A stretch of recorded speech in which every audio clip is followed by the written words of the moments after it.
Saudara-saudari di dalam Yesus Kristus, saya ucapkan selamat pagi dan selamat berhari Tuhan.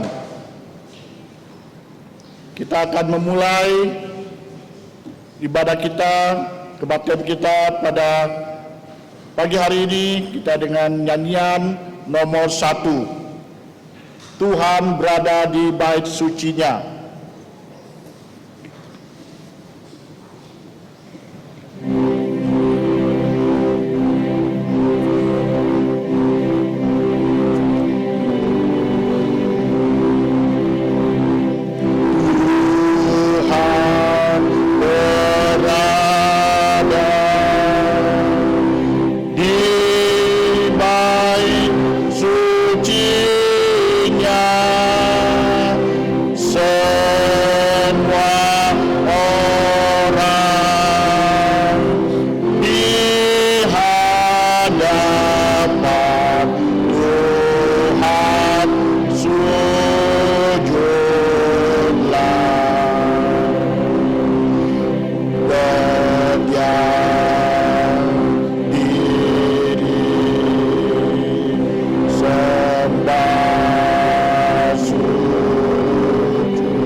Seteduh kita dimulai. Mazmur 30 ayat 9. Kepadamu ya Tuhan aku berseru, dan kepada Tuhanku aku memohon. Amin. Seteduh selesai.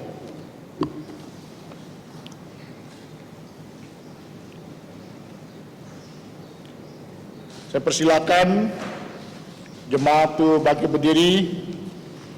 Kita menyanyi nyanyian nomor 9.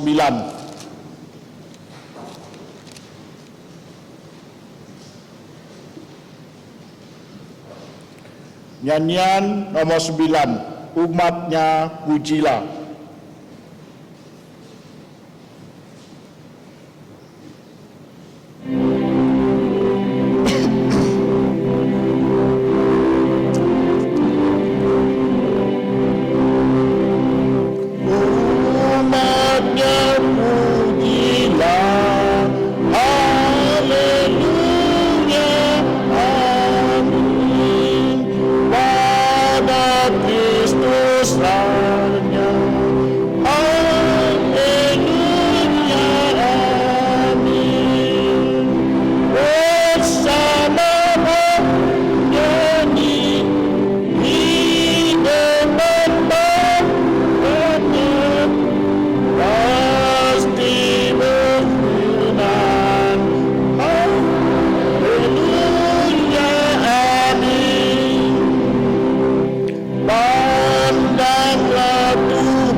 Mari kita berdoa.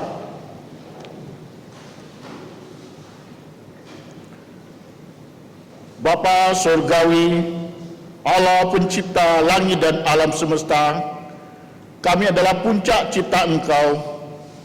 Di pagi hari ini kami sungguh bergembira dan bersyukur oleh karena kebaikan Engkau, oleh karena pertolongan Engkau, sehingga kami dapat melewati sepekan dengan sukacita dan kami dibawa di rumah Tuhan pagi hari ini untuk berhari Tuhan. Dan kami mengucap syukur segala kemurahan Tuhan, anugerah Tuhan dan rahmat Tuhan. Dan kami menyerahkan ibadah kami pada pagi hari ini dari awal sampai akhir ke dalam tangan Engkau. Hanya di dalam nama Tuhan Yesus Kristus yang sudah mengajarkan berdoa, yaitu doa Bapa kami. Bapa kami yang ada di sorga, dikuduskanlah namamu, datanglah kerajaanmu, dilaksanakanlah kehendakmu di bumi seperti di sorga. Berikanlah kami pada hari ini makanan harian kami, dan ampunilah kami akan kesalahan kami, seperti kami juga mengampuni orang yang bersalah pada kami. Dan janganlah membawa kami ke dalam pencobaan, tetapi lepaskanlah kami dari yang jahat. Karena Engkau yang mempunyai kerajaan dan kuasa dan kemuliaan sampai selama-lamanya. Amin. Gloria Patria.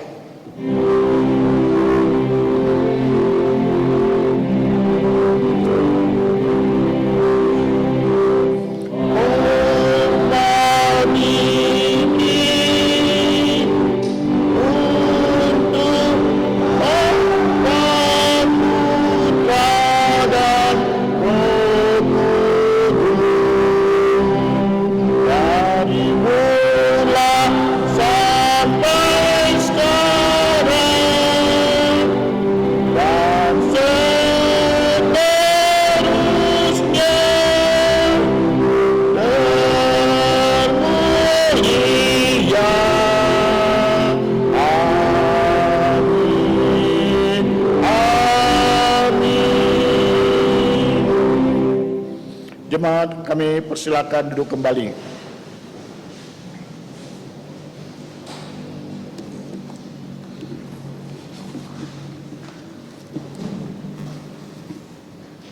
Selanjutnya kita akan membaca ayat bertanggapan dari Kisah Para Rasul pasal 7 ayat 1 sampai 29. Kisah Para Rasul pasal 7 ayat 1 sampai 29. Saya baca yang pertama, Jemaat baca yang kedua, dan seterusnya. Dan kita saling bertanggapan. Kemudian di ayat terakhir kita bersama-sama.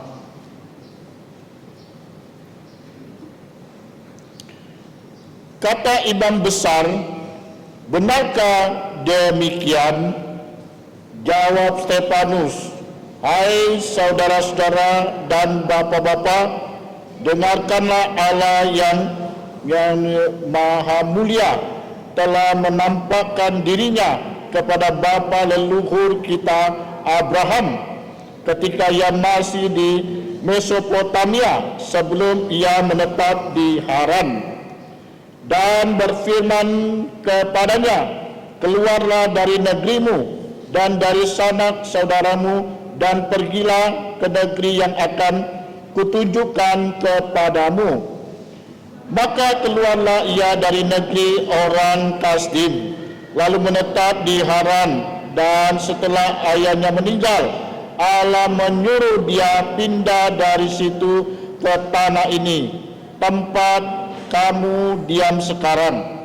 Dan di situ Allah tidak memberikan milik pusaka kepadanya, bahkan setapak tanah pun tidak, tetapi ia berjanji akan memberikan tanah itu kepadanya menjadi kepunyaannya dan kepunyaan keturunannya, walaupun pada waktu itu ia tidak mempunyai anak. Beginilah firman Allah, yaitu bahwa keturunannya akan menjadi pendatang di negeri asing dan bahwa mereka akan diperbudak dan dianiaya 400 tahun lamanya. Tetapi bangsa yang akan memperbudak mereka itu akan kuhukum, firman Allah. Dan sesudah itu mereka akan keluar dari situ dan beribadah kepadaku di tempat ini.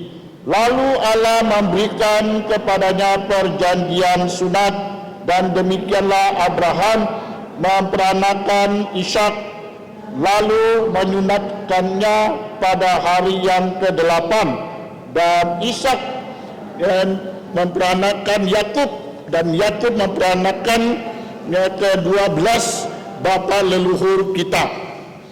Karena iri jantung bapa-bapa leluhur kita menjual Yusuf ke tanah Mesir, tetapi Allah menyertai dia dan melepaskannya dari segala penindasan serta menganugerahkan kepadanya kasih karunia dan hikmat ketika ia menghadap Firaun raja Mesir. Firaun mengangkatnya menjadi kuasa atas tanah Mesir dan atas seluruh dan istananya. Maka datanglah bahaya dan kelaparan menimpa seluruh tanah Mesir dan tanah Kanaan, serta penderitaan yang besar sehingga nenek moyang kita tidak mendapat makanan. Tetapi ketika Yakub mendengar bahwa di tanah Mesir ada gandum, yang menyuruh nenek moyang kita ke sana. Itulah kunjungan mereka yang pertama. Pada kunjungan mereka yang kedua, Yusuf memperkenalkan dirinya kepada saudaranya, lalu diketahuilah asal usul Yusuf kepada Firaun. Kemudian Yusuf menyuruh menjemput Yakub ayahnya dan semua sanak saudaranya, 75 jiwa banyaknya. Lalu pergilah Yakub ke tanah Mesir. Di situ ia meninggal, ia dan nenek moyang kita. Mayat mereka dipindahkan ke Sikem dan diletakkan di dalam kuburan yang telah dibeli Abraham dengan sejumlah uang perak dari anak-anak Hamor di Sikem.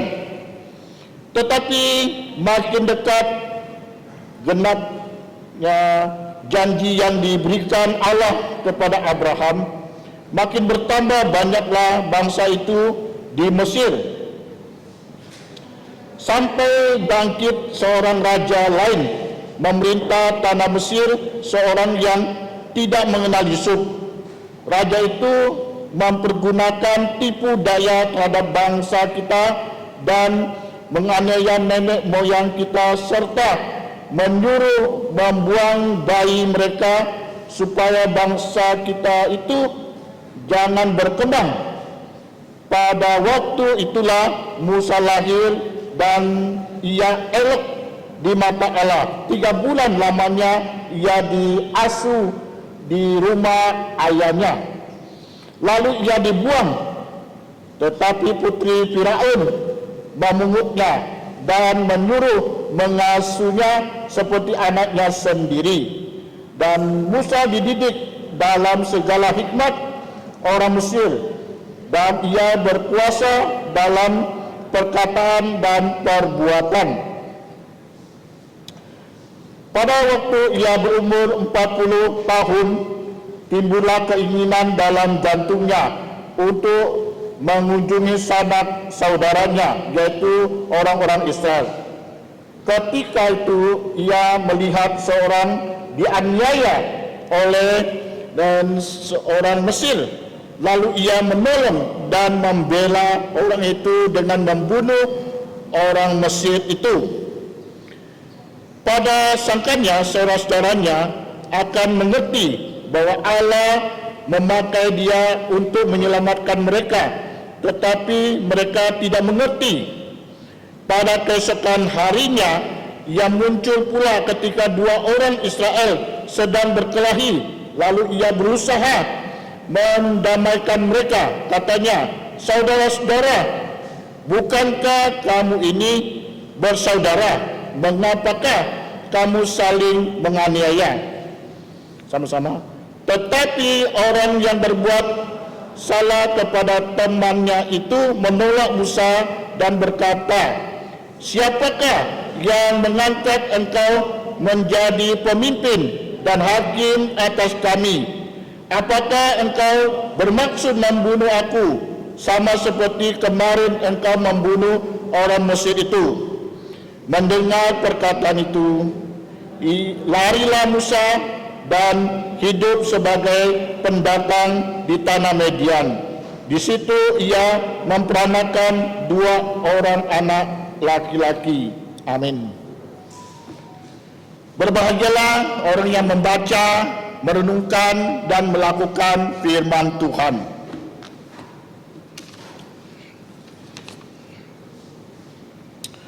Selanjutnya kita akan menyanyi nyanyian 408.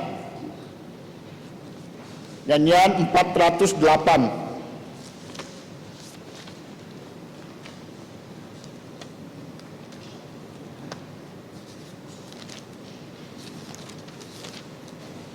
Nyanyian 408. Waktu namaku dipanggil.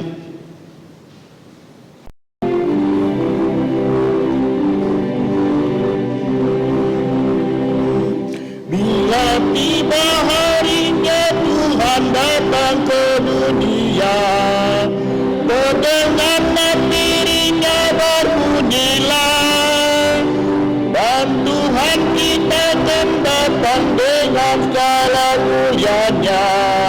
Bila ku dipanggil, ku menjawabnya. Bila aku dipanggil, bila aku dipanggil, bila aku dipanggil, namaku dipanggil, ku menjawabnya. Padan-padan tinggi orang saleh segenap, telah berhimpun di dalam surga baka, dan memuji juru selamat dengan pujian baru. Bila ku dipanggil, ku menjawabnya. Bila aku dipanggil, bila aku dipanggil, bila aku dipanggil, namaku dipanggil, ku menjawabnya.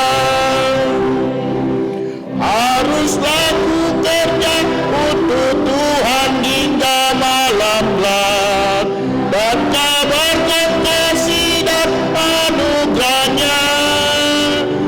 Bila saat pekerjaan duniaku telah lengkap, namaku dipanggil, ku menjawabnya. Bila namaku dipanggil, bila namaku dipanggil, bila namaku dipanggil, namaku dipanggil, ku menjawabnya.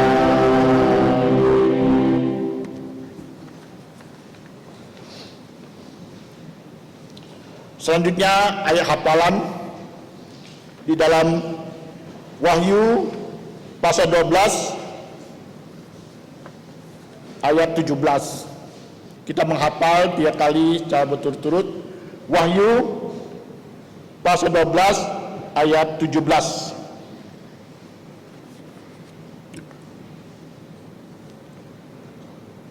Wahyu pasal 12 ayat 17. Maka marahlah naga itu kepada perempuan itu, lalu pergi memerangi keturunannya yang lain, yang menuruti hukum-hukum Allah dan memiliki kesaksian Yesus. Wahyu pasal 12 ayat 17.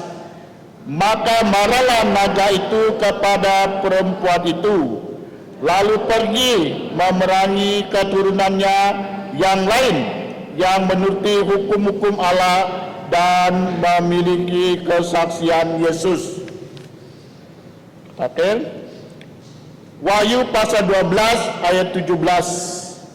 Maka marahlah naga itu kepada perempuan itu, lalu pergi memerangi keturunannya yang lain, yang menuruti hukum-hukum Allah dan memiliki kesaksian Yesus. Sekarang kita bahasa Inggrisnya hanya satu kali saja. Kita sama-sama. Revelation chapter 12 verse 17. And the dragon was wroth with the woman and went to make war with the remnant of her seed. We keep the commandment of God and had the testimony of Jesus Christ. Amin.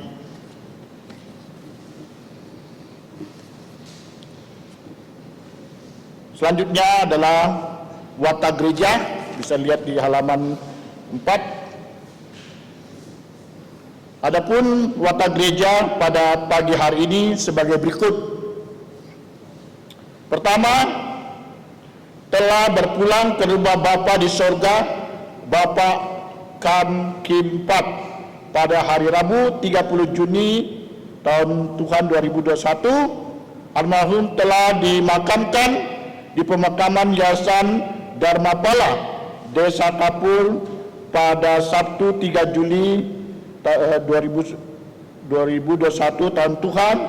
Nah, semoga seluruh keluarganya percaya Yesus.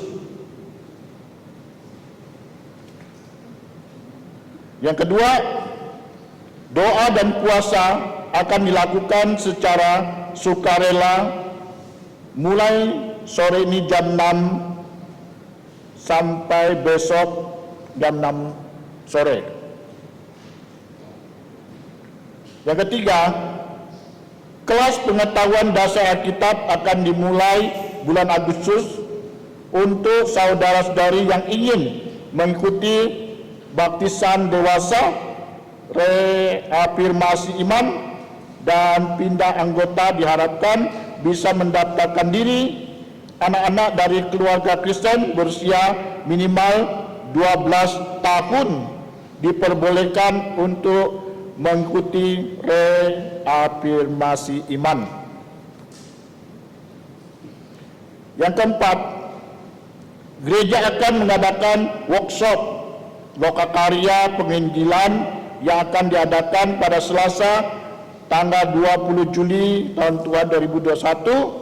Gereja mengundang saudara-saudari mendaftarkan diri untuk mengikuti acara ini.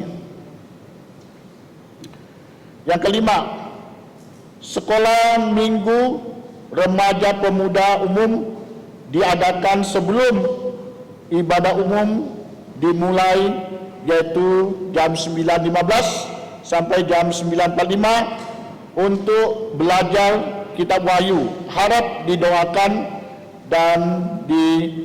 dan hadiri supaya rohani kita bertumbuh.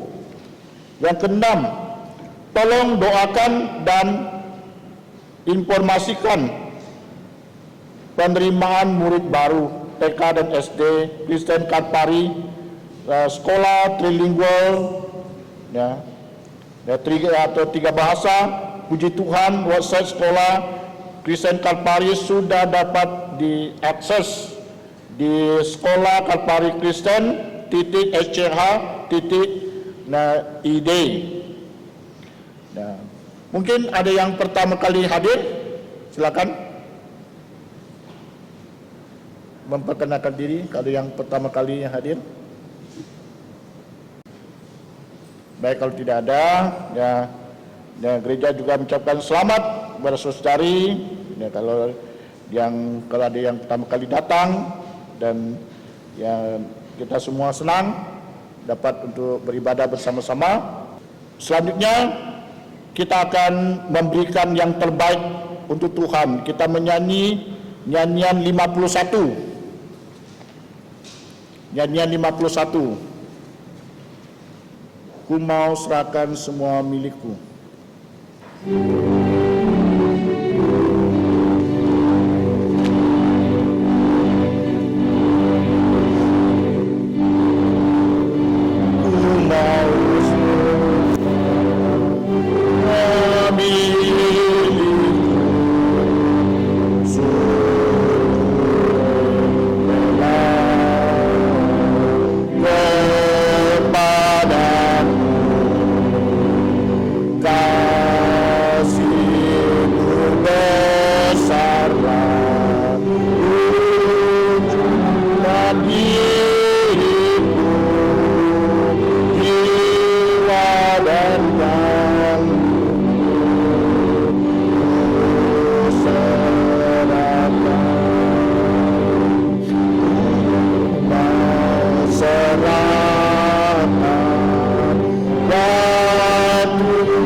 Silakan jemaat Tubaga berdiri, kita menyanyi Lord Sawaji.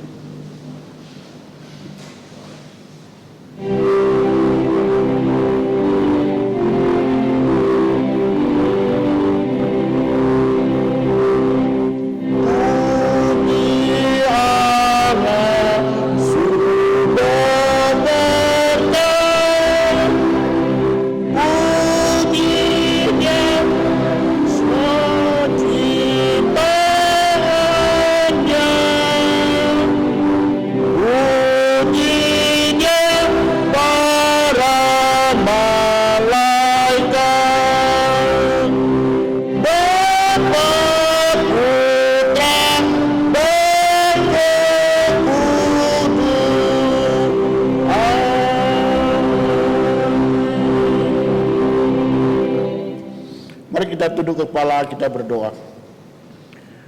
Bapa Surgawi, tidak henti-hentinya kami mengucap syukur ketika kami melihat keagungan-Mu, ketika kami melihat karya-Mu yang begitu ajaib dan kami tidak apa-apanya.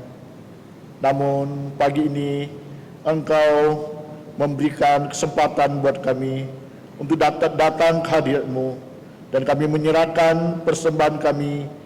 Mohon kiranya Tuhan berkati ajaran kami untuk persembahkan hidup kami sebagai korban hidup yang berkenan ke hadirat Tuhan. Kiranya persembahan dapat dipakai untuk pelayanan tempat ini. Nama Tuhan dimuliakan dan tinggikan, dan kami menyerahkan bendahara, ya Tuhan beri hikmat dalam mengatur keuangan. Nama Tuhan dimuliakan. Hanya di dalam nama Tuhan Yesus Kristus yang berdoa mengucap syukur. Amin. Silakan jemaat untuk duduk kembali.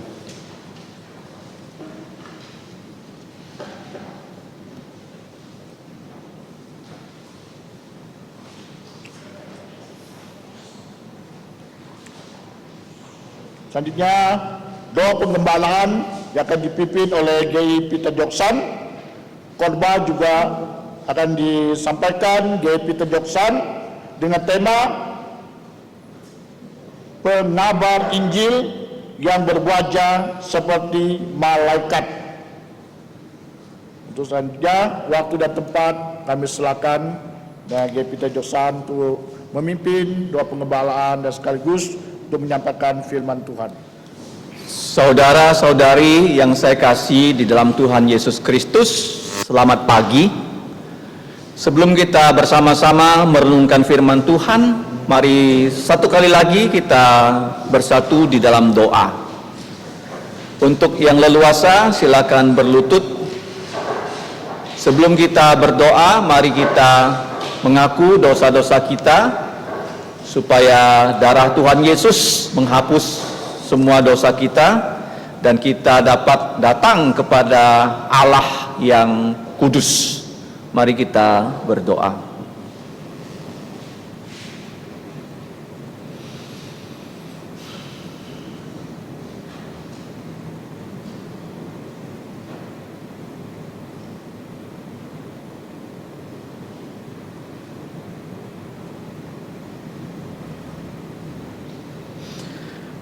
Allah Bapa kami, Allah yang Maha Tahu, yang Maha Hadir, yang Maha Kuasa, Engkau adalah Bapa dari Tuhan kami Yesus Kristus, yang adalah Juru Selamat kami, bahkan Kepala Gereja, yang sudah bangkit dari kematian pada hari Minggu. Ya Bapa, kami saat ini datang kepada Engkau, Allah yang kudus, sedangkan kami manusia-manusia yang sudah jatuh dalam dosa. Karena kasih-Mu yang besar, karena hadiah dari Tuhan Yesus, kami dapat diangkat menjadi anak-anak-Mu. Melalui Tuhan Yesus yang sudah datang ke bumi, Allah sejati menjadi manusia sejati yang menjalankan seluruh perintah hukum Taurat-Mu tanpa cacat dan celah. Bahkan Tuhan Yesus juga rela mati untuk dosa-dosa kami di atas bukit Kalvari, sehingga darah Tuhan Yesus yang sudah mengalir menghapuskan dosa dari kami orang yang percaya pada Tuhan Yesus. Ya Bapa, mohon belas kasihan-Mu ketika kami datang meminta pengampunan dosa. Engkau telah berjanji bahwa barang siapa yang mengaku dosa, yang mau bertobat dari dosa, darah Yesus bisa menghapus dosa kami. Walaupun dosa kami merah seperti kirmiji, tetapi dapat dihapus oleh darah Yesus sehingga kami menjadi putih seperti salju. Ya Bapa, kami mau menyembah Engkau dalam roh dan kebenaran. Mohon Roh-Mu menuntun kami dalam kebaktian kami di pagi ini.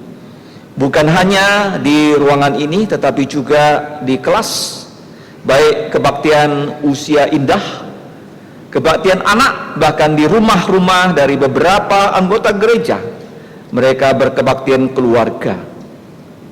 Kiranya semua berkenan kepada Engkau ya Bapa, sebab Tuhan Yesus telah berjanji, jikalau ada 2-3 orang bertemu dalam nama Tuhan Yesus akan hadir di sana. Ya Bapa, saat ini kami datang kepada Engkau. Pertama-tama kami mengucap syukur untuk pimpinan-Mu kepada kehidupan kami secara pribadi, kepada keluarga kami, dan juga kepada gereja-Mu. Engkau telah memimpin kehidupan kami semua selama setengah tahun di tahun Tuhan Yesus yang ke-2021. Kami sudah masuk bulan ke-7. Begitu banyak kejadian ya Bapa yang terjadi selama 1,5 tahun ini di masa pandemik. Engkau tetap memberikan kami nyawa, bisa bernafas, agar kami tetap bisa menjadi saksi Tuhan Yesus di muka bumi. Jika di antara kami yang pagi ini datang menghadap Engkau, ada yang belum sungguh-sungguh bertobat, tidak sungguh-sungguh percaya Yesus, mohon belas kasihan-Mu Bapa, agar Roh Kudus mendorong mereka untuk bertobat dan sungguh-sungguh percaya pada Tuhan Yesus.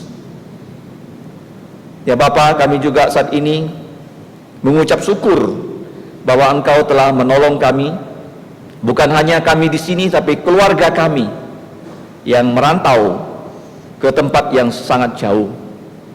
Dan kami juga berdoa saat ini ya Bapa untuk beberapa kejadian di minggu yang lalu.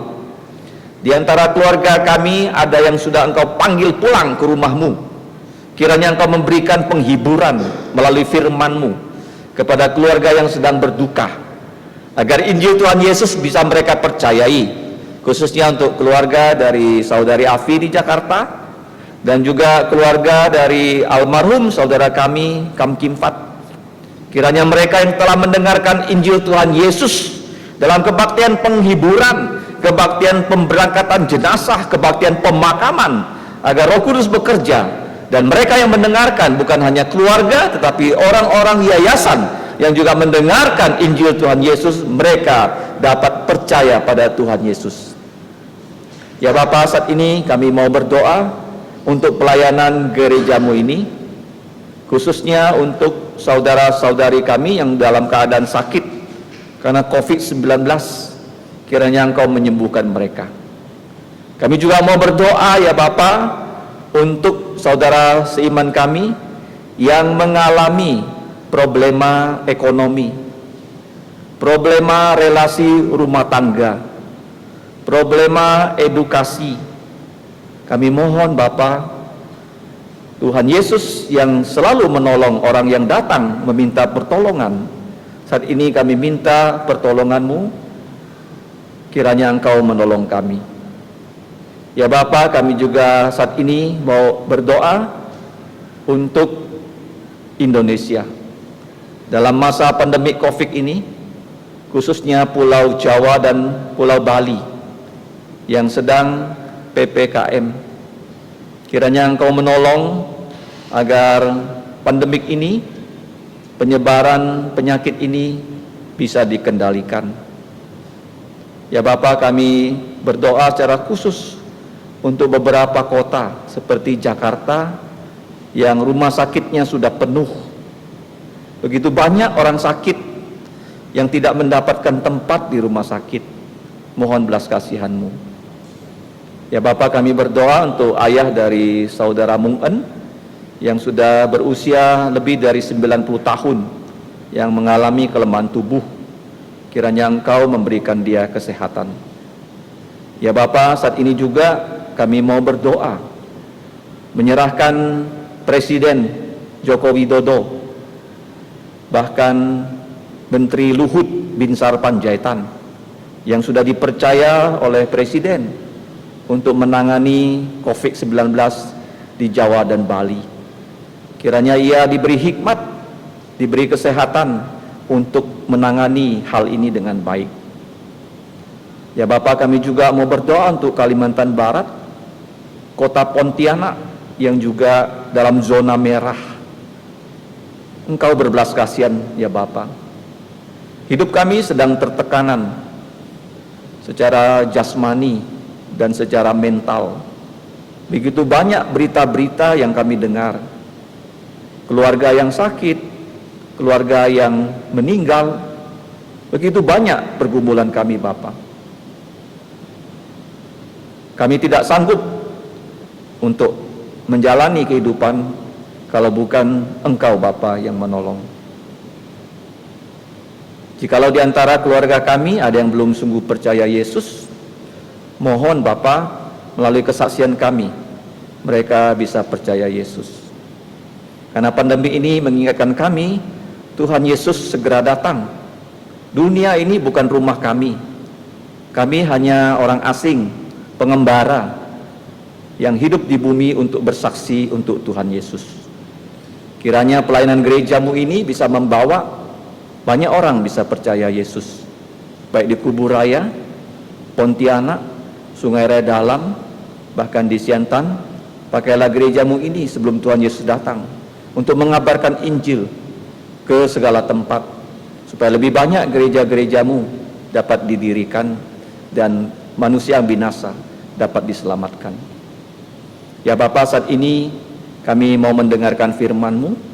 Setelah itu kami akan menerima roti perjamuan Tuhan Yesus dan cawan. Kiranya kami dibawa lebih dekat kepada Tuhan Yesus melalui perjamuan kudus ini.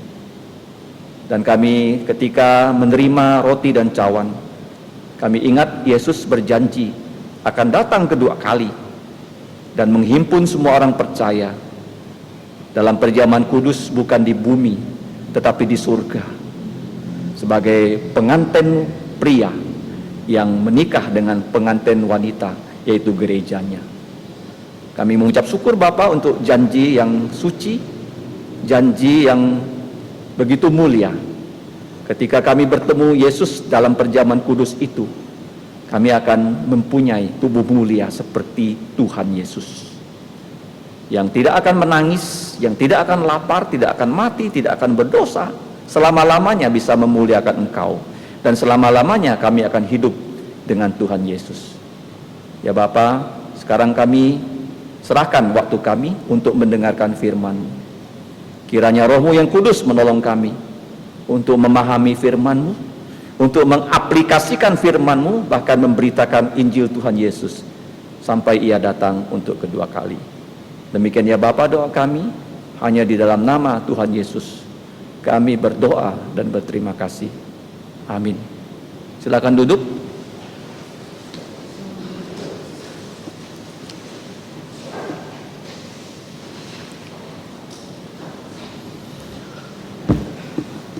Kita bersyukur pada Tuhan karena kita sudah masuk ya bulan ke-7.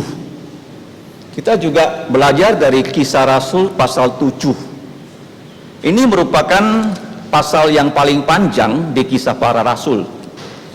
Kalau kita membaca dari ayat 1, pasal ini akan berakhir di ayat 60. Tetapi pagi ini kita hanya akan merenungkan dari ayat 1 saja sampai ayat 19, walaupun tadi kita sempat membaca sampai ayat 29. Nah, di sini judul khotbahnya adalah pengabar Injil yang berwajah seperti malaikat. Nah, hanya di dalam Alkitab ada kesaksian tentang malaikat. Malaikat pernah disaksikan oleh bangsa Israel, khususnya di Kisah Para Rasul, yaitu waktu Yesus sudah naik ke sorga, ada 2 malaikat datang memberitahu kepada semua murid Yesus bahwa Yesus akan datang dengan cara yang sama. Di luar Alkitab ini kita tidak tahu tentang malaikat. Nah, kenapa kita mengenal pengabar Injil ini sebagai pengabar Injil yang mempunyai wajah seperti muka malaikat? Itu dapat kita baca di pasal 6 ayat 15. Semua orang yang duduk dalam sidang mahkamah agama itu menatap Stefanus, lalu mereka melihat muka Stefanus seperti muka satu malaikat. Muka malaikat adalah muka yang bercahaya dan pakaian mereka itu putih. Mereka itu malaikat-malaikat yang setia, yang tidak pernah jatuh dalam dosa. Sehingga manusia yang bertemu dengan malaikat, mereka akan menjadi seperti orang mati. Karena malaikat itu dia mewakili Allah, menunjukkan kesucian kepada manusia, dan kita manusia orang yang berdosa. Presiden pun kalau jumpa malaikat akan menyembah ya kepada Allah seperti orang mati. Nah, Stefanus wajahnya itu bercahaya, dan ketika wajahnya bercahaya, dia mengabarkan Injil kepada para pemimpin agama orang Yahudi. Dan kalau kita pelajari dalam Kisah Para Rasul pasal 6, Stefanus itu dipilih dari antara orang percaya menjadi satu dari 7 diaken, 7 majelis yang melayani pembagian makanan kepada janda-janda orang-orang Israel yang tidak bisa berbahasa Israel. Kalau kita baca dalam pasal 6, para pemimpin ya, orang-orang Israel yang tidak bisa berbahasa Israel tapi mereka berbahasa Yunani. Ya, kalau kamu baca dalam pasal yang ke-6, nah di situ ada ayat 9. Beberapa orang dari gereja Yahudi yang disebut ya gereja Libertini, kemudian juga dari Alexandria, Kirene, dan orang-orang Yahudi dari Kilikia. Nah, Kilikia ini daerah asalnya Saulus. Jadi mereka itu orang-orang Yahudi yang tidak bisa lagi berbahasa Ibrani, mereka berbahasa Yunani. Nah, Stefanus bersaksi kepada mereka, dan mereka tidak bisa membantah Stefanus. Mengapa? Karena Yesus pernah berkata kepada murid-muridnya, kamu jangan takut. Kalau kamu ditangkap oleh para pemimpin, kamu jangan takut apa yang harus kamu katakan. Pada saat kamu ditangkap, kamu diadili, Roh Kudus akan menggunakan mulut kamu untuk menyampaikan firman Tuhan. Jadi ketika Stefanus dipakai oleh Roh Kudus menyampaikan firman Tuhan, semua yang mendengarkan dia tidak bisa membantah. Akhirnya mereka membawa Stefanus kemana? Ke mahkamah agama untuk diadili. Nah, kita melihat di sini dalam kesaksian Stefanus kepada mahkamah agama, dan di situ dalam ayat 1 juga hadir imam besar. Siapa dia? Kalau kita membaca, imam besar ini orangnya tetap sama yang mengadili Yesus, namanya imam besar Kayafas. Nah, kemudian imam besar Kayafas ini bertanya kepada Stefanus, benarkah demikian tuduhan dari orang-orang yang membawa kamu kepada mahkamah agama? Nah, kita melihat apa yang dijawab oleh Stefanus. Nah, Stefanus itu sudah kita pelajari, arti nama Stefanus adalah mahkota juara. Ya, mahkota yang dikenakan kepada juara pertandingan olahraga. Ya, zamannya itu mahkotanya untuk juara bukan dibuat dari emas, tetapi dari ya tumbuh-tumbuhan yang bisa layu. Itulah Stefanus.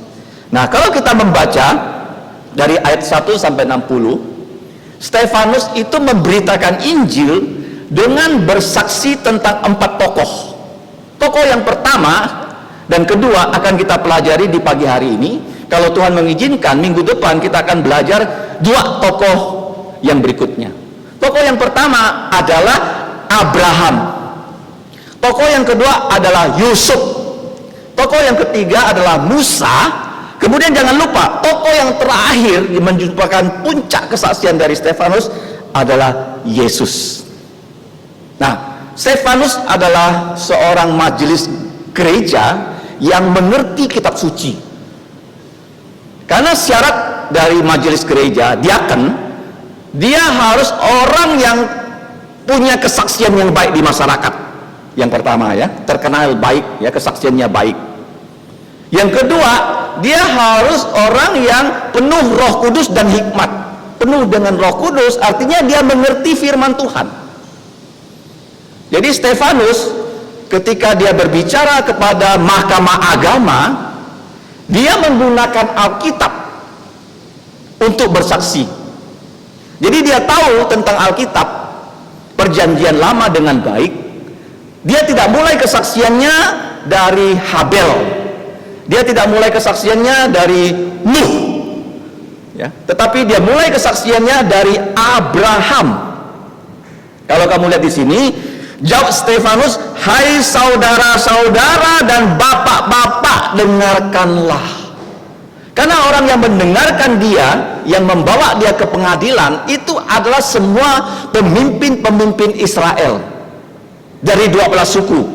Maka dalam pasal yang ke-7 ini, kata-kata hai saudara-saudara, hai bapak-bapak, itu dia ulang berkali-kali.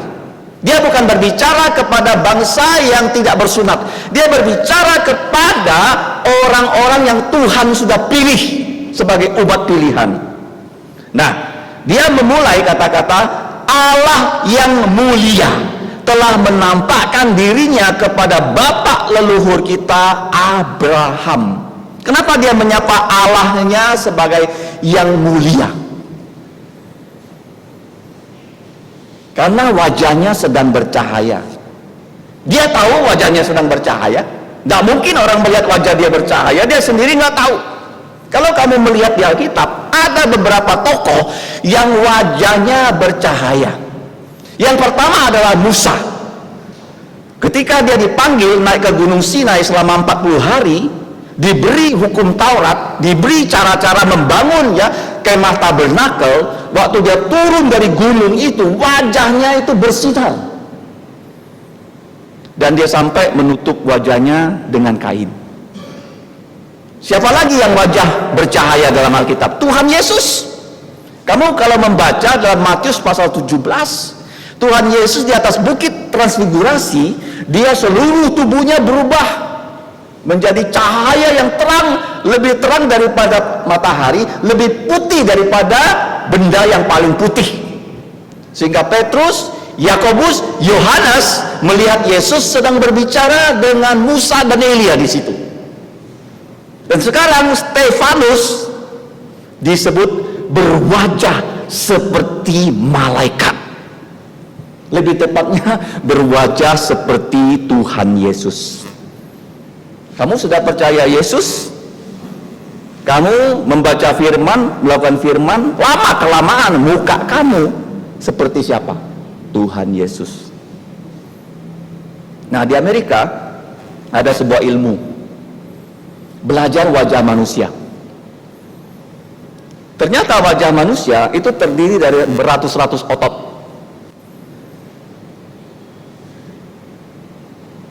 Orang yang belajar wajah manusia, dia tahu, begitu dia melihat orang ini, oh ini adalah penjahat, dia tahu. Dari wajah itu nggak bisa membohongi orang. Apakah dia orang itu baik atau orangnya lemah lembut, nggak bisa bohong. Jadi wajah Stefanus sedang bercahaya karena dia dipakai oleh Roh Kudus.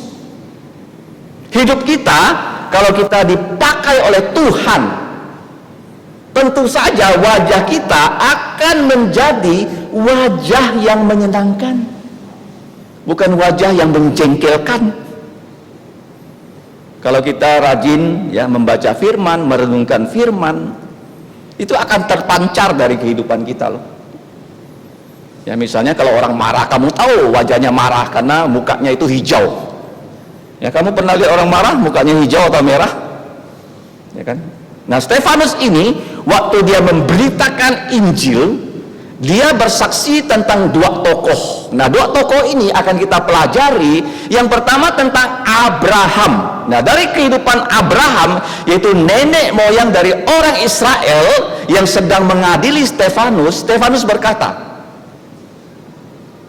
kamu bisa tinggal di tanah perjanjian ini karena Allah sudah berjanji pada nenek moyang kita. Dan dia di sini berkata bahwa Abraham itu berasal dari Mesopotamia dan menetap di Haran. Setelah itu baru datang ke tanah perjanjian. Kamu tahu nggak, Abraham itu asal usulnya bapaknya Tera itu penyembah berhala. Seperti kita, orang-orang Tionghoa, orang-orang Dayak. Sebelum kita percaya Yesus, nenek moyang kita tuh penyembah berhala loh. Kita yang percaya Yesus baru meninggalkan itu berhala seperti Abraham. Nah, kita belajar dari kehidupan Abraham, ada 4 hal yang Allah lakukan. Lebih daripada itu karena keterbatasan waktu, kita belajar 4 hal. Yang pertama sampai yang keempat itu saya beri dengan awal A, B, C, D. A. Yang pertama, kalau kita melihat tentang Abraham, itu dari ayat 1 sampai ayat 8. A. Allah mengajak Abraham melakukan rencananya dan kehendaknya. Itu yang pertama. Sekarang juga Allah mengajak kita loh untuk percaya Yesus. Itu yang sering diberitakan di mimbar ini. Sudah belum kamu percaya Yesus? Kalau sudah percaya Yesus, kamu harus beritakan Yesus kepada keluarga yang belum percaya. Itu ajakan dari Allah, tidak pernah berubah.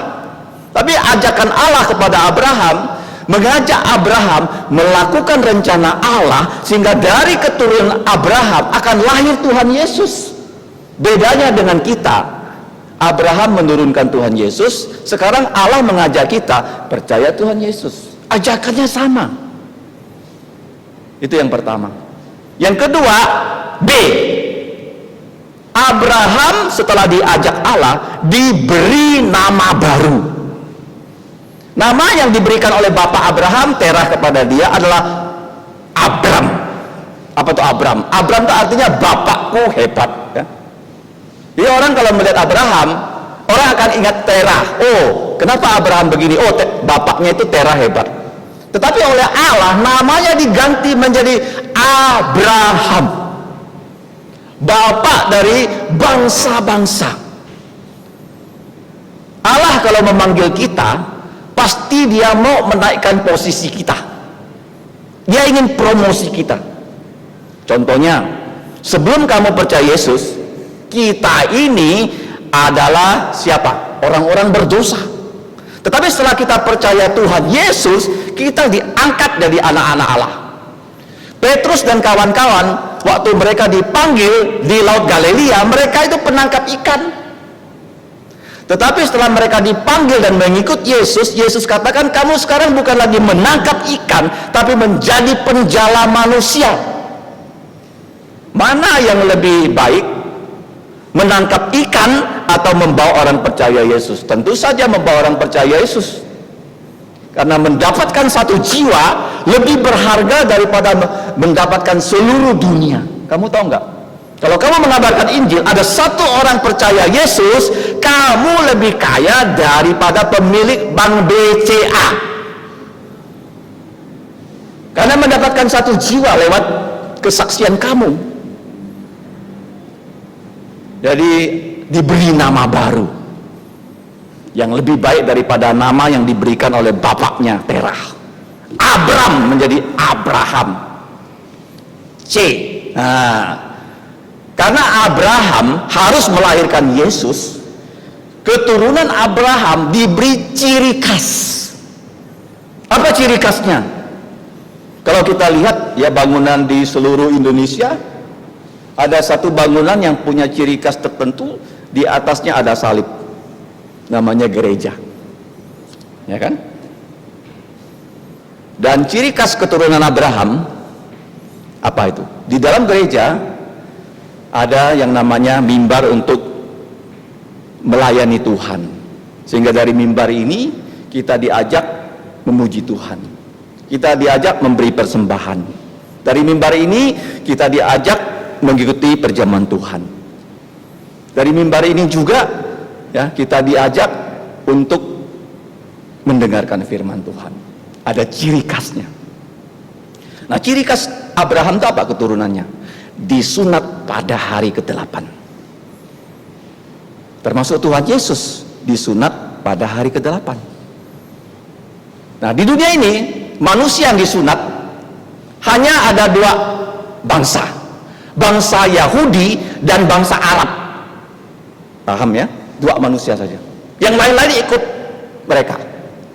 Orang Yahudi disunat pada hari ke-8. Abraham kalau kita membaca, dia disunat pada usia 99 tahun. Gak ada orang yang disunat 99 tahun. Ismail disunat umur belasan tahun, diikuti oleh orang-orang Arab. Tuhan Yesus dan Ishak disunat pada hari ke-8. Dan misteri ini tidak ada orang pernah paham kenapa harus hari ke-8. Saya pernah saksikan 3.500 tahun kemudian ada seorang dokter di Inggris, dia mencari tahu kenapa ya keturunan Abraham itu harus disunat pada hari ke-8. Dia mulai mengambil darah dari bayi yang baru lahir. Nah, sekarang kan sering ya kita mengambil darah kan untuk tes COVID dan sebagainya. Dulu ya ketemu jarum suntik aja bisa pingsan kita ya. Kalau sekarang ya mau disuntik vaksin dan sebagainya. Nggak boleh lagi takut suntik.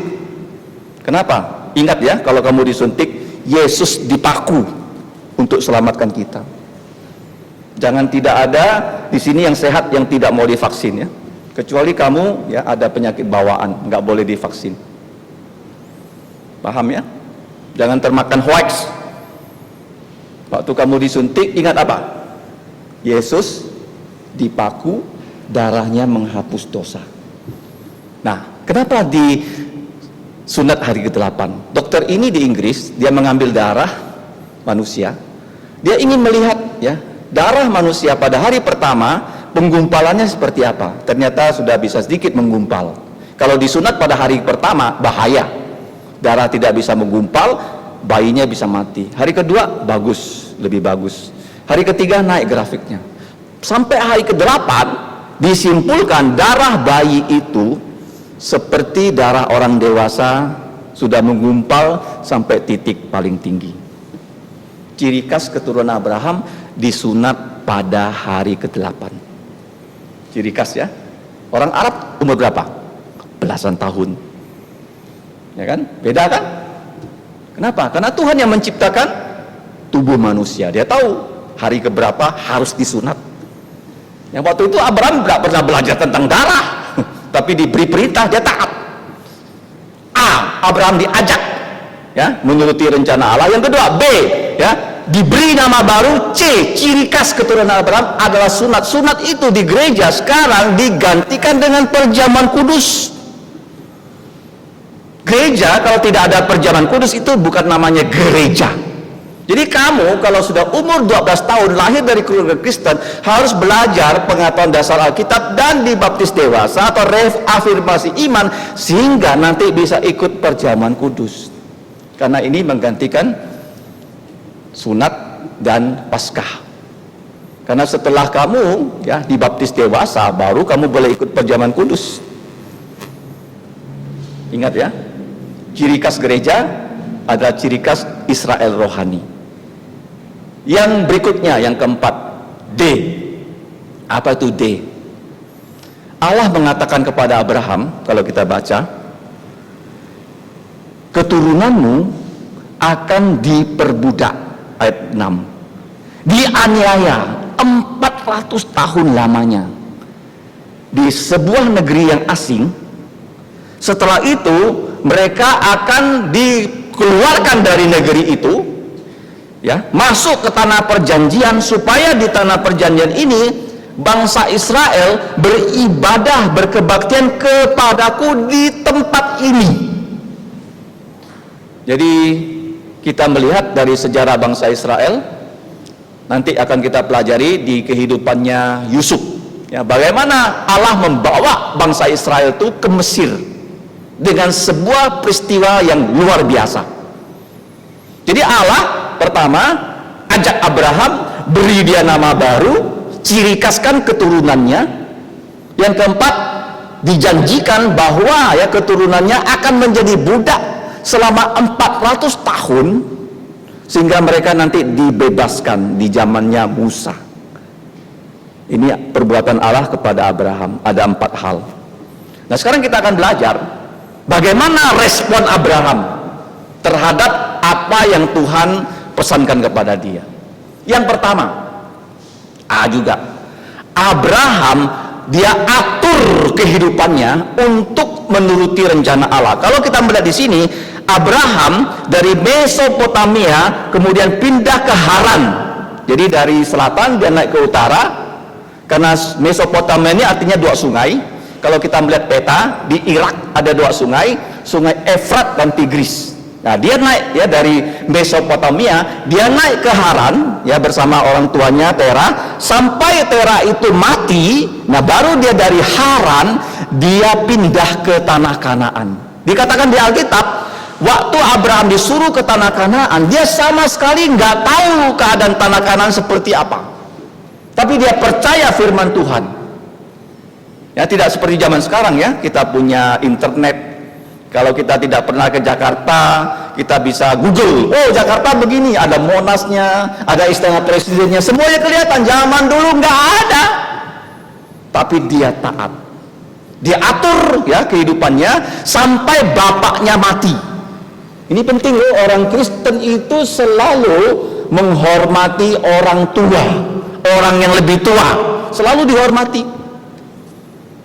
Sampai bapaknya mati baru dia pergi, meninggalkan kampung halamannya. Abraham waktu dia pergi, dia berkorban loh. Kalau kita pelajari dari ilmu arkeologi, Mesopotamia dan Haran itu daerah yang sudah sangat maju. Abraham, ada orang mengatakan dia tinggal di rumah yang punya 10 kamar. Tapi kalau kita membaca dalam kitab Kejadian, setelah dia sampai di tanah perjanjian, tanah Kanaan, dia tinggal dalam tenda. Ya, kalian pernah berkemah nggak ya, tinggal di tenda ya? Abraham itu sejak dia pindah, dia tidak lagi pernah tinggal di rumah, tapi tinggal di tenda. Nah, dia mengatur hidupnya untuk menuruti kehendak Tuhan. Pertanyaan sekarang, kamu mengatur hidup kamu nggak menuruti kehendak Tuhan? Seperti Abraham. Yang kedua, B. Berkat Abraham itu apa ya? Banyak orang menganggap, oh kalau berkat itu sama dengan harta. Ternyata tidak loh. Menurut Alkitab, berkat Tuhan untuk kita adalah keluarga.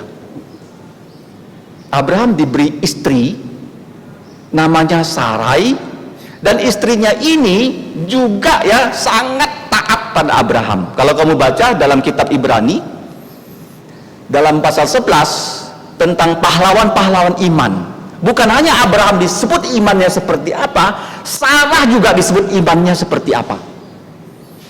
Ya, kalau Abraham ya disuruh berangkat ke tanah asing, istrinya nggak mau ikut, apa yang terjadi?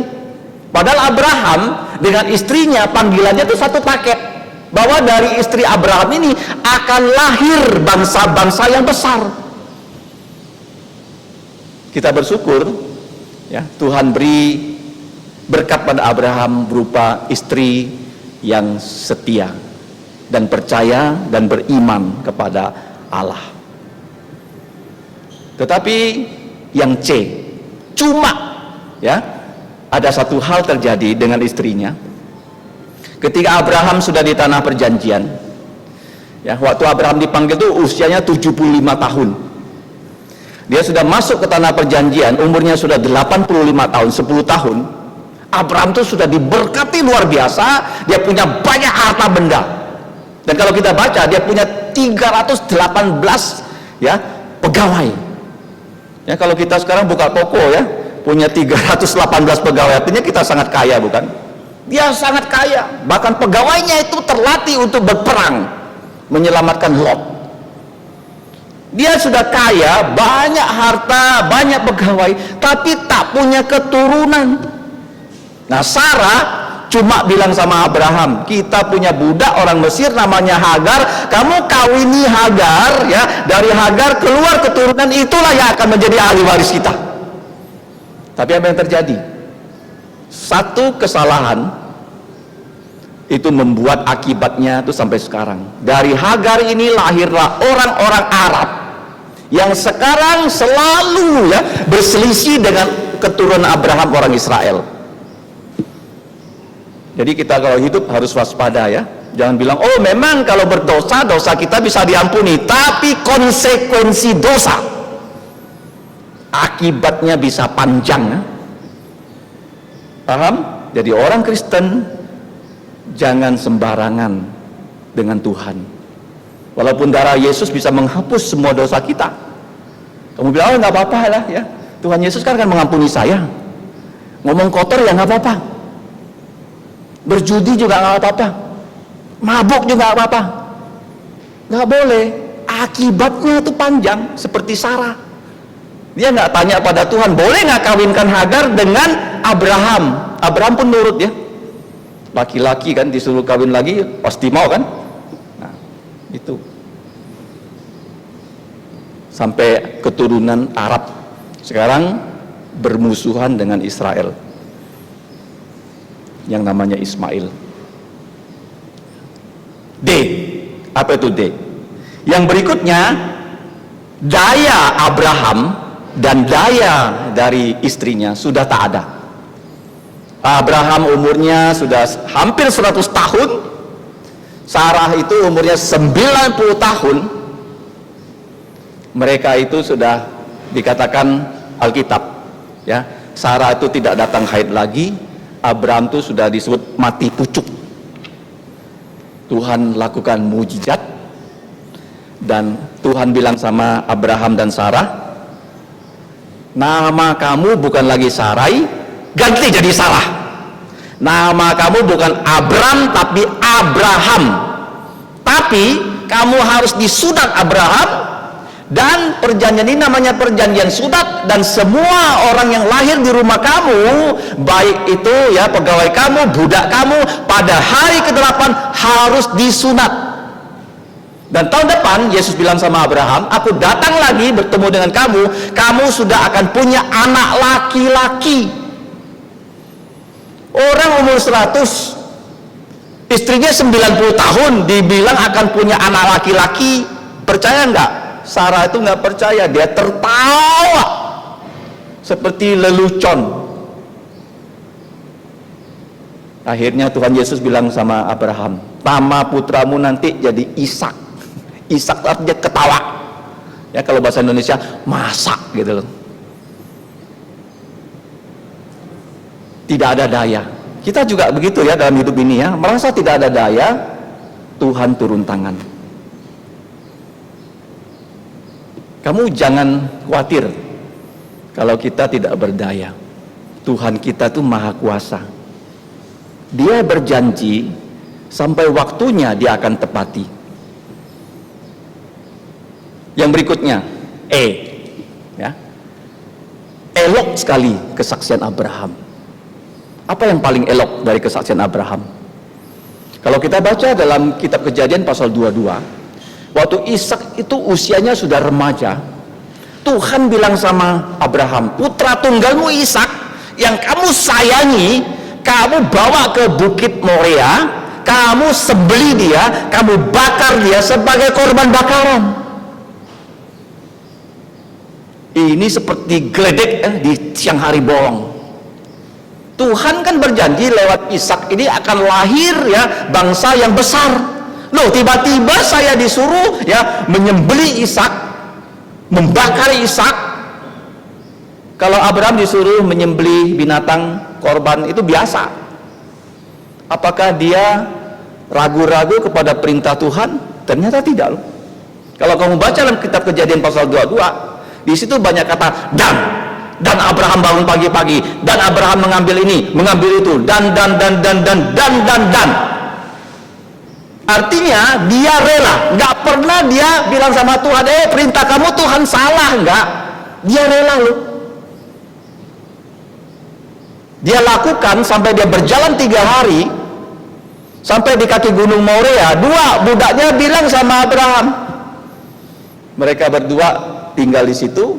Ishak yang dibawa naik, dan Abraham bilang sama mereka, 2 budakku kamu jaga di kaki gunung ini sampai kami berdua sudah berkebaktian di atas gunung, dan kami berdua akan balik.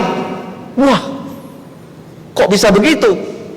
Dia percaya Tuhan yang memerintahkan dia menyembelih Ishak, membakar Ishak, bisa membangkitkan Ishak yang mati. Nah, itulah iman orang Kristen.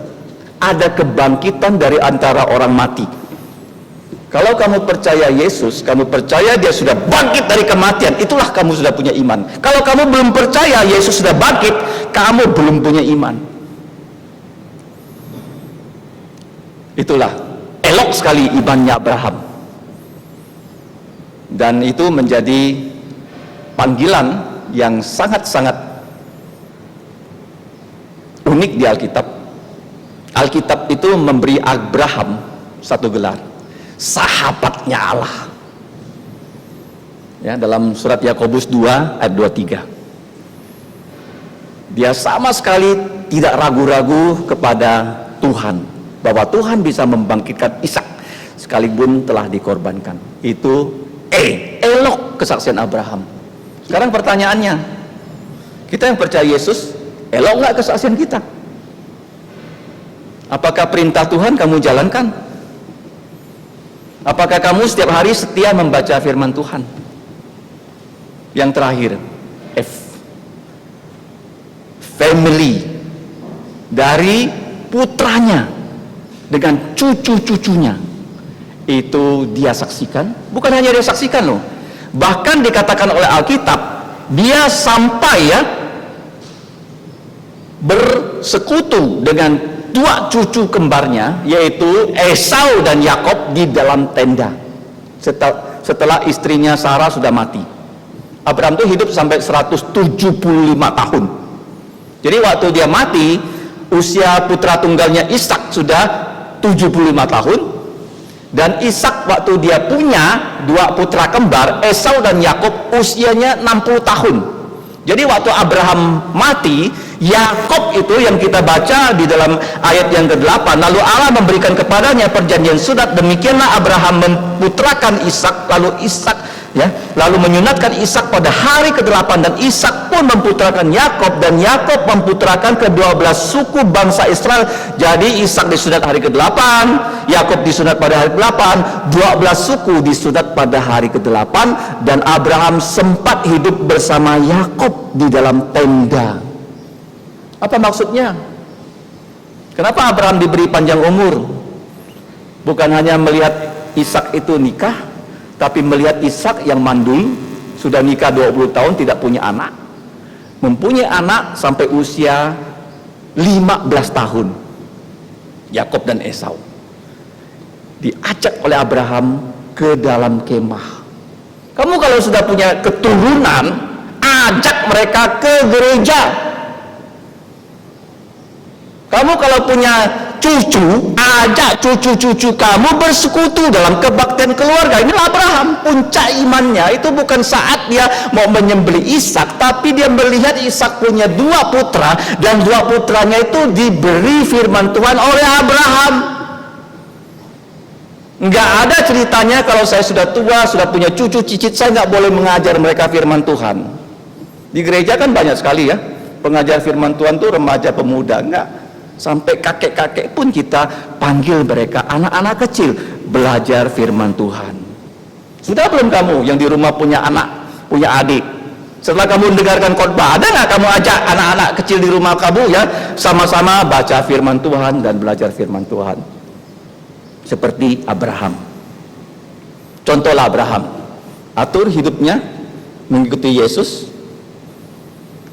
punya istri yang percaya, punya suami yang percaya. Jangan sampai kamu sudah percaya menikah dengan orang penyembah berhala. Kalau kamu sebagai orang tua, ada anak kamu mau nikah dengan orang penyembah berhala, jangan restui. Akan jadi malapetaka. Paham? Penting ya punya suami istri yang sama-sama percaya Yesus.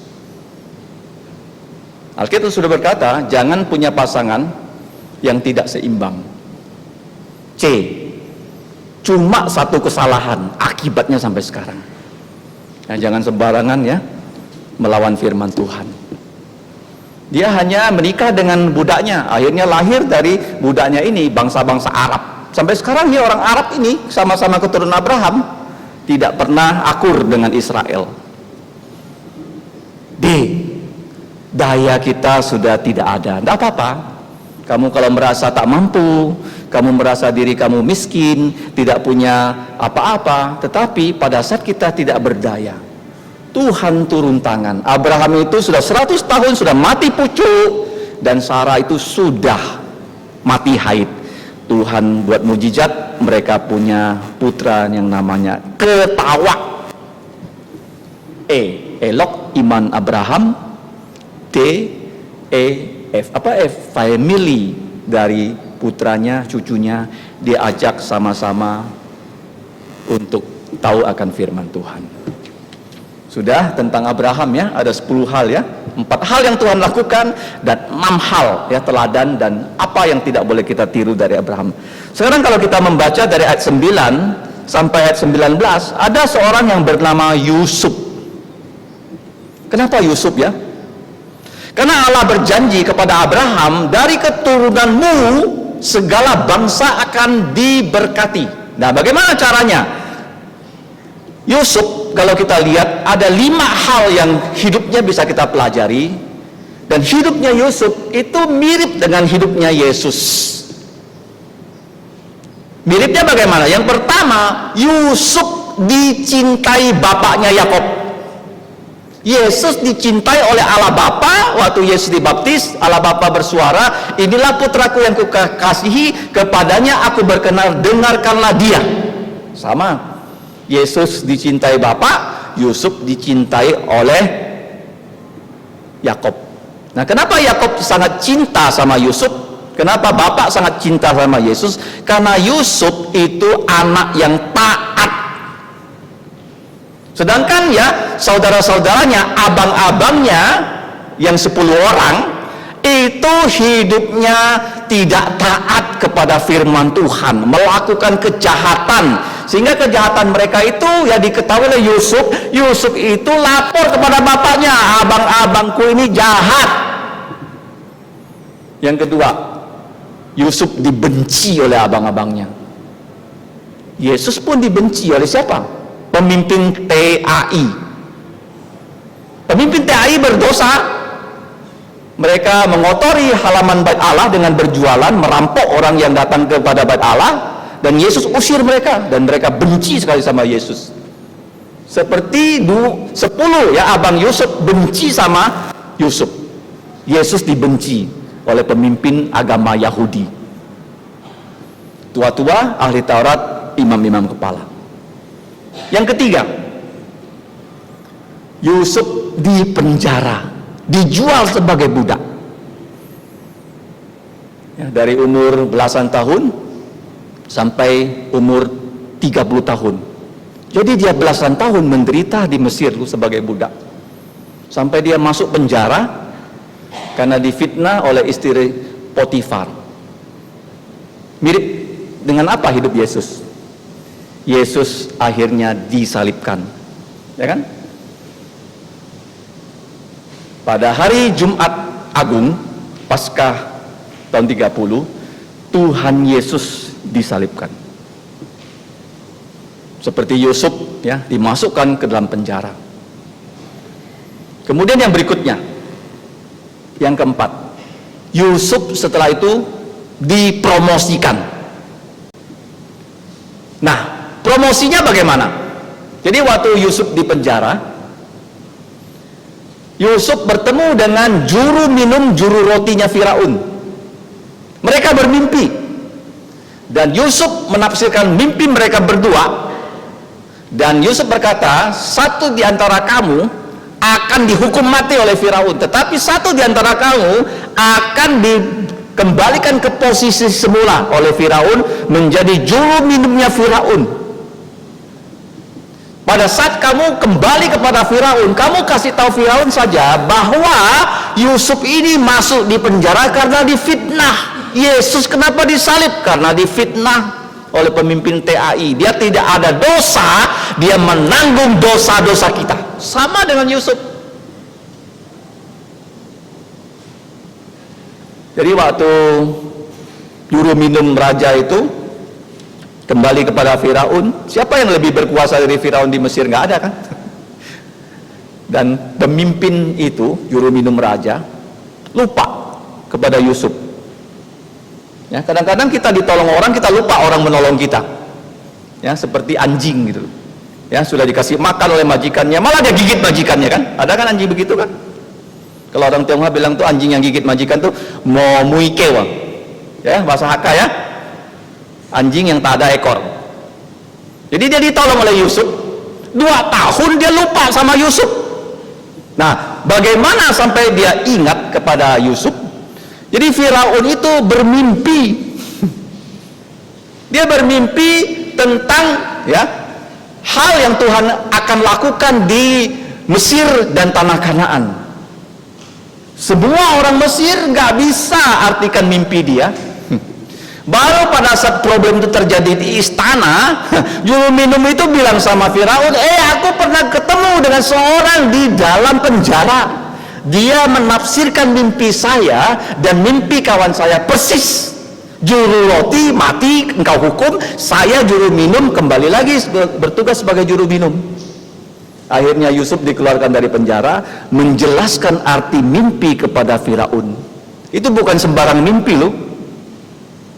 Itu adalah rencana Tuhan untuk daerah itu kepada Firaun. Jadi Tuhan berbicara pada Firaun, tapi artinya dia akan jelaskan lewat Yusuf.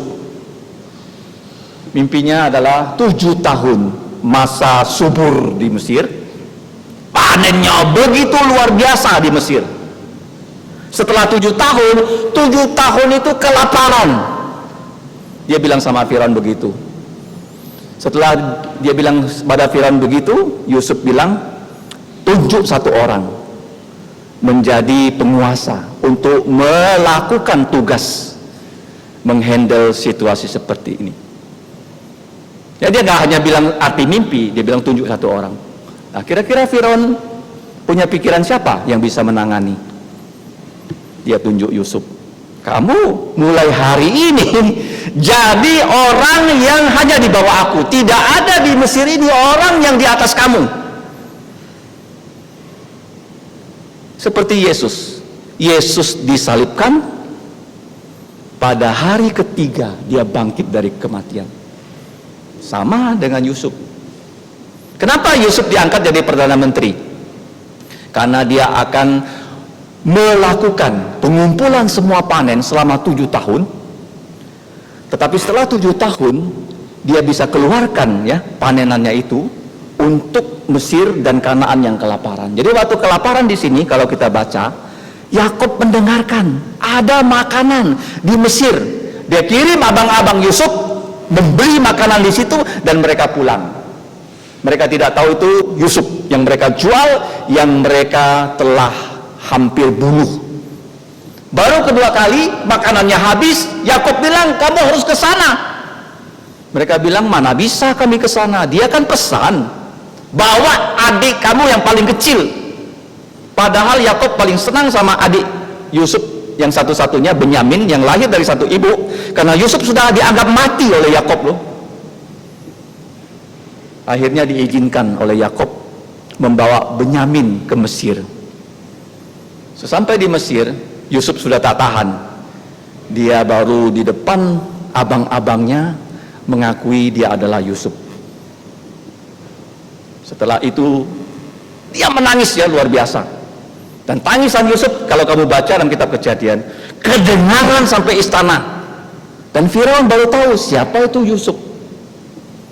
Dan akhirnya Yakub membawa 70 jiwa. Kalau kita baca, keturunannya semua pindah ke Mesir. Nah, promosi Yusuf sudah sampai di situ.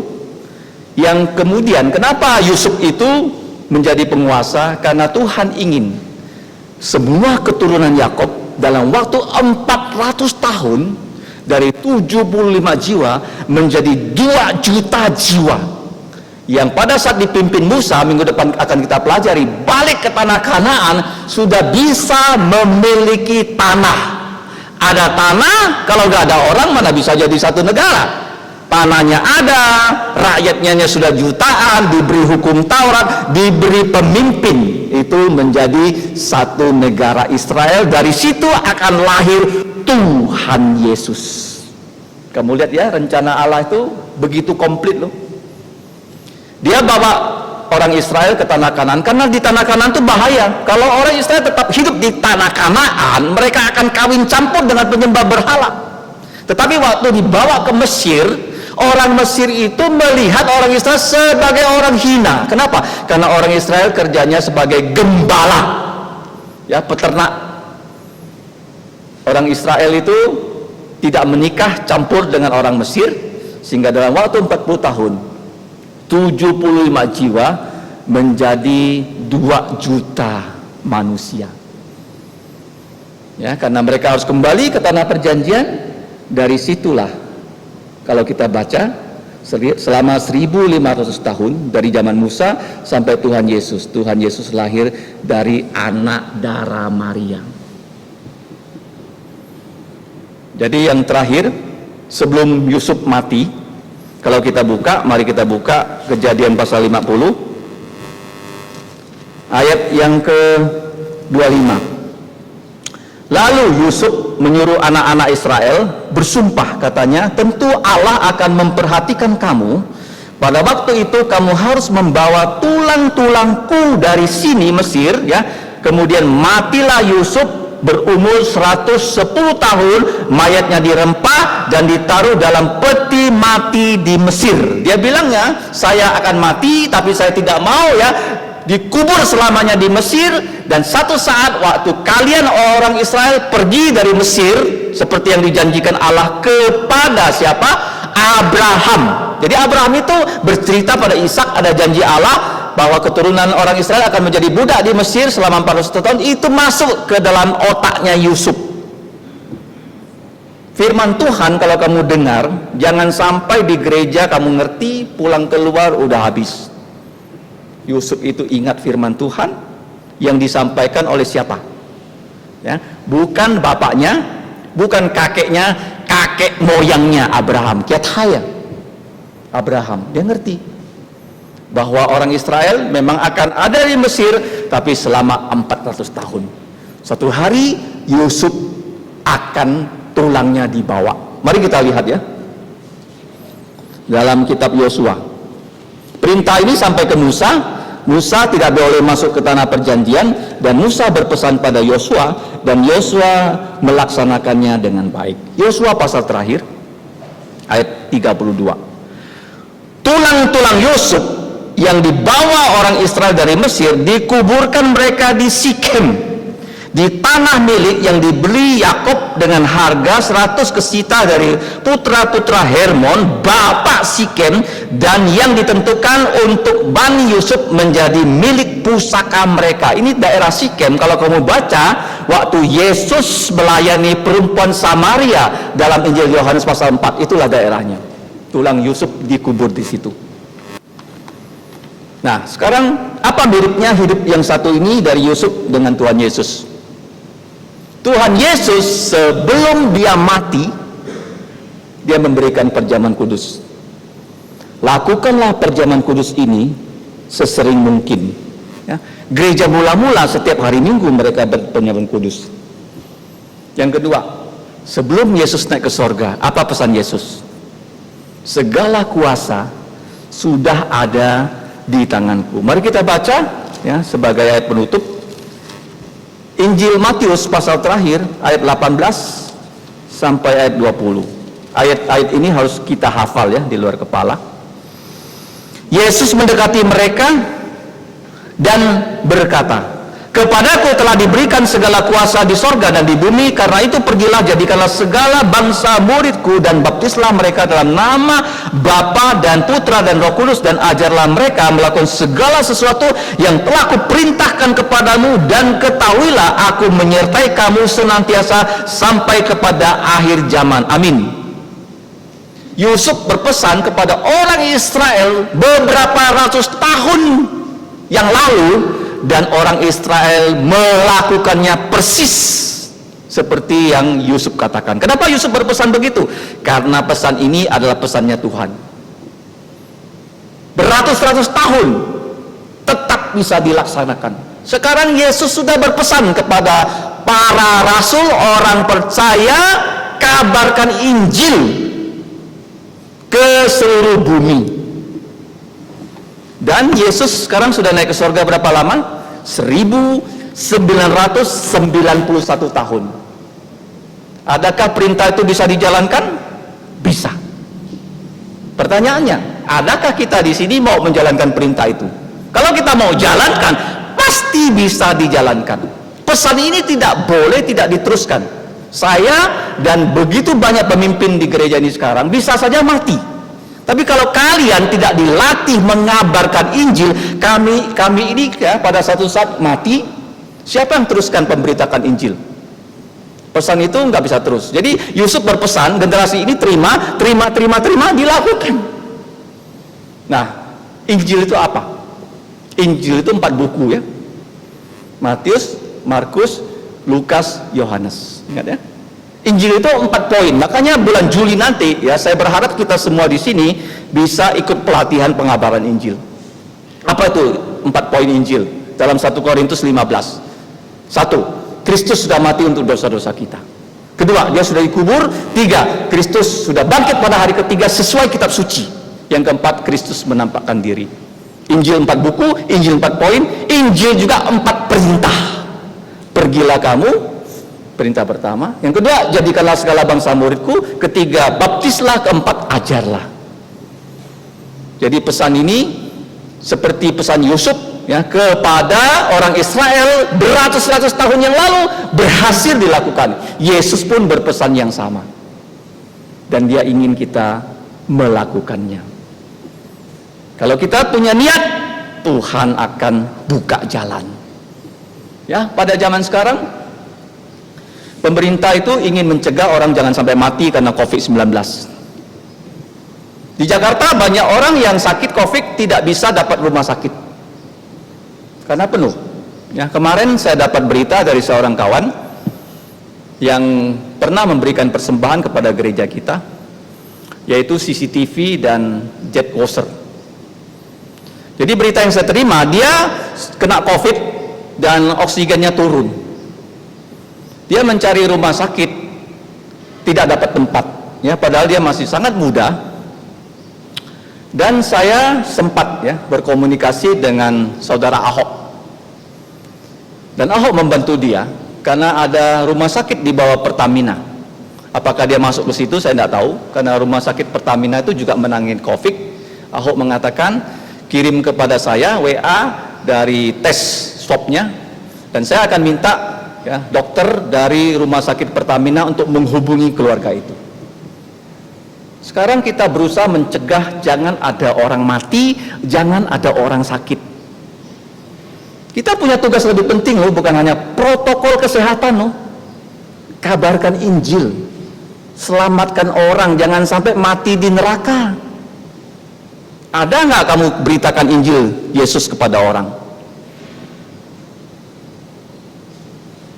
Ini sangat serius loh.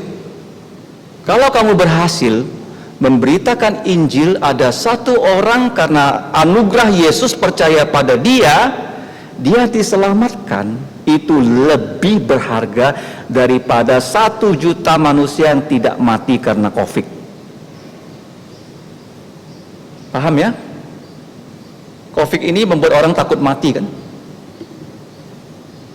Tapi banyak orang mati bukan karena COVID ya. Tadi pagi istri saya datang ke gereja setelah saya mengajar sekolah minggu, dia mengatakan ada satu kawan jatuh di kamar mandi, usianya ya lebih tua sedikit dari saya mungkin, atau lebih muda sedikit, kepalanya pecah,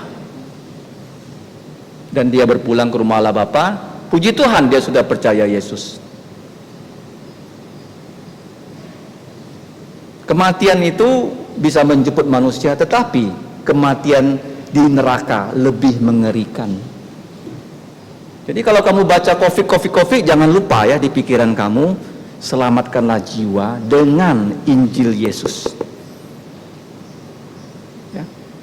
Kalau tidak ada Injil Yesus, orang akan mati binasa. Siapa yang punya Injil Yesus? Kamu dan saya yang sudah percaya Yesus. Jangan sampai tidak kasih tahu tentang Yesus seperti Yusuf pesan, tulangku bawa ke tanah Kanaan. Yesus berpesan yang sama. Perjamuan kudus, roti melambangkan tubuh Yesus, darah anggur melambangkan darah Yesus, dan beritakan Injil dengan pergi. Kalau kamu tak pergi, siapa yang pergi? Ya, gereja itu bukan hanya di sini loh. Kita bisa mendirikan gereja di mana-mana dengan memberitakan Injil seperti para rasul. Ya. Kita sudah belajar hari ini dari khotbah Stefanus, pengabar Injil berwajah seperti malaikat. Dia mengatakan kesaksian tentang 2 orang saja, padahal nanti ada 2 lagi minggu depan kalau Tuhan izinkan akan dikhotbahkan tentang Abraham. Yang kesaksiannya sudah kita dengarkan, 4 hal Tuhan pesankan kepada dia, dan 6 hal yang dia lakukan. 5 hal boleh kita contoh, 1 hal jangan kita contoh. Sudah saya WA ya, ringkasan khotbahnya. Kalau belum ada, boleh minta ya kepada saya. Nomor WA saya ada di sini, ya, di buletin gereja. Kemudian Yusuf. Kenapa Yusuf? Karena Allah berkata keturunan Abraham akan sangat terkenal. Ya, keturunan yang paling terkenal di dunia ini Yusuf. Karena dia jadi Perdana Menteri di negara Mesir. Ya kan? Seperti Daniel ya menjadi Perdana Menteri di negara Babel. Ya misalnya saya ya, Peter Yoksan, nanti jadi Perdana Menteri di Amerika, di Singapura gitu loh. Terkenal kan? Orang Indonesia jadi Perdana Menteri di Singapura. Ya Yusuf juga begitu, Daniel juga begitu. Kenapa begitu? Karena keturunan Abraham. Allah berjanji, gak pernah dia ingkar janji loh, asal kamu rajin baca janjinya di Alkitab. Yusuf kesaksiannya mirip dengan Yesus. Kenapa mirip? Dikasih Bapa, dibenci saudara. Di penjara, Yesus disalib. Dipromosikan, Yesus bangkit dari kematian. Yang terakhir, pesan Yesus yang Yusuf yang sudah beratus-ratus tahun dilakukan. Pesan Yesus mengabarkan Injil sudah ribuan tahun bisa juga dilakukan.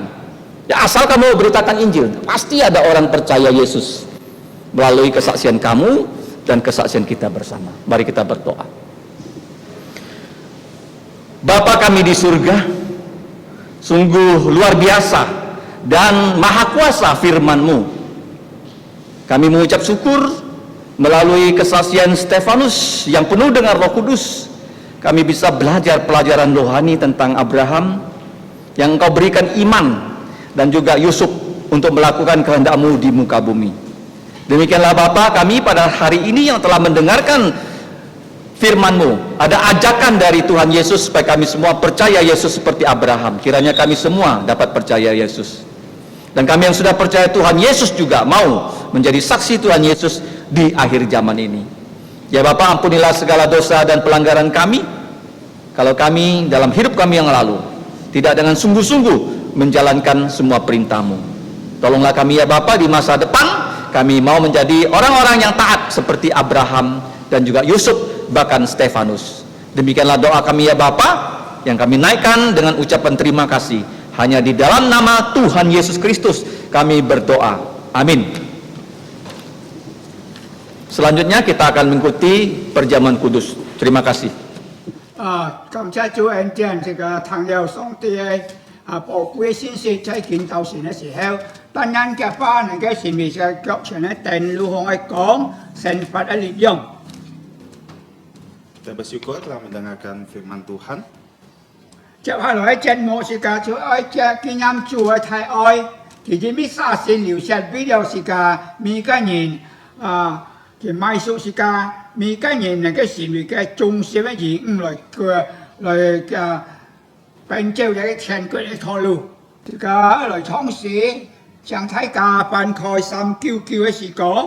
Kita akan membuka pujian kita, pujian nomor 399. 將辦開心叫嘅時個。 Nah, kita akan membuka pujian 399. 是個來創業第一排、第二、第三排。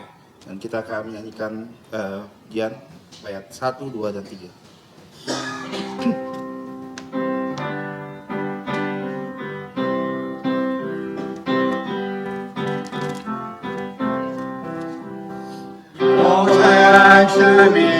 Hãy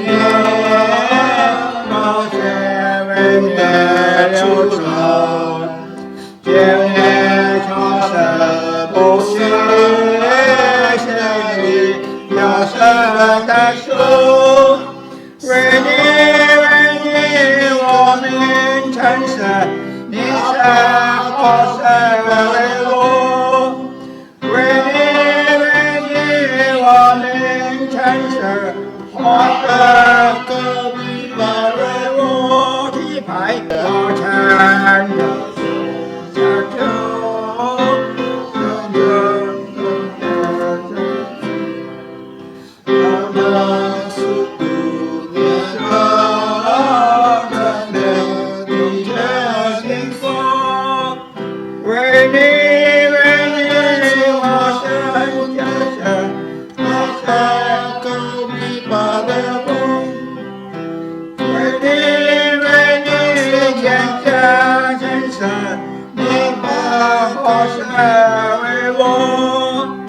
我太受他的爱，他杀的手， Kau dilepaskan dari celaka pedang.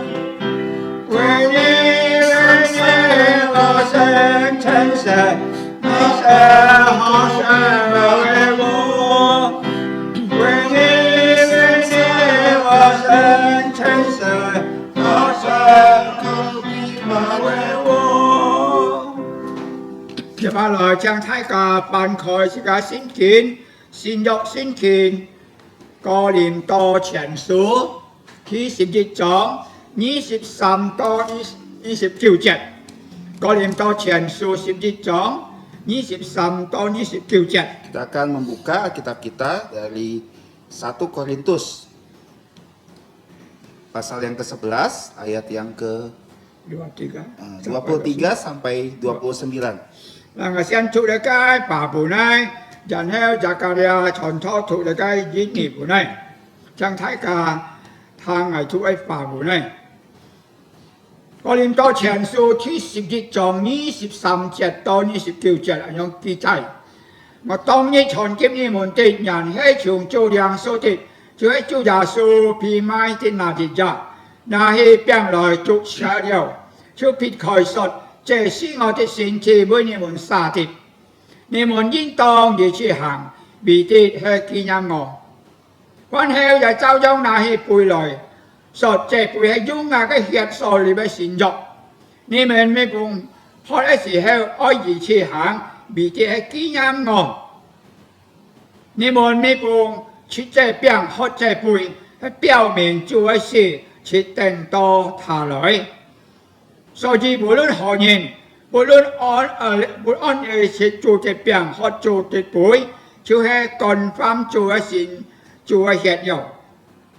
人應當自己省察，然後食這餅，喝這杯，最後一節。因為人吃喝咗不判偏些主嘅身體，就係吃喝自己嘅罪了。 Dengarlah firman Tuhan dari 1 Korintus pasal yang ke-11 ayat 23 sampai dengan 29. Sebab apa yang telah kuteruskan kepadamu telah aku terima dari Tuhan, yaitu bahwa Tuhan Yesus pada malam waktu ia diserahkan mengambil roti dan sesudah itu ia mengucapkan syukur atasnya, ia memecah-mecahkannya dan berkata, inilah tubuhku yang diserahkan untuk kamu, perbuatlah ini menjadi peringatan akan aku. Demikian juga ia mengambil cawan sesudah makan, lalu berkata, cawan ini adalah perjanjian baru yang dimateraikan oleh darahku. Perbuatlah ini setiap kali kamu meminumnya menjadi peringatan akan aku. Sebab setiap kali kamu makan roti ini dan minum cawan ini, kamu memberitakan kematian Tuhan sampai ia datang. Jadi barang siapa dengan cara yang tidak layak makan roti atau minum cawan Tuhan, ia berdosa terhadap tubuh dan darah Tuhan. Karena itu hendaklah tiap-tiap orang menguji dirinya sendiri dan baru sesudah itu ia makan roti dan minum dari cawan itu. Karena barang siapa makan dan minum tanpa mengakui tubuh Tuhan, ia mendatangkan hukuman atas dirinya. Amin.